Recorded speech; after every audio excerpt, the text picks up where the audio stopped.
بسم اللہ الرحمن الرحیم۔ السلام علیکم ورحمۃ اللہ وبرکاتہ۔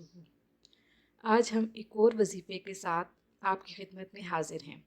آج کا وظیفہ، رزق میں برکت یا کامیابیاں حاصل کرنے کے لیے عمل۔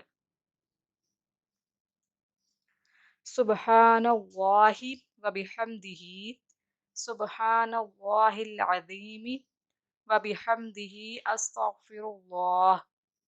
روزانہ فجر کی سنت اور فرض کے درمیان 100 مرتبہ 11 بار اول و آخر درود شریف کے ساتھ یہ کلمات پڑھیں، رزق میں برکت اور کامیابیوں کے لیے بہت مفید ہے۔ مزید وظائف کے لیے ہمارے چینل کو وزٹ کرنا مت بھولیے گا، اور جاتے جاتے ہمارے چینل کو سبسکرائب کر دیجیے۔ اللہ پاک ہم سب کو ان وظائف پر عمل کرنے کی توفیق عطا فرمائے۔ ہمیں اپنی دعاؤں میں یاد رکھیے گا۔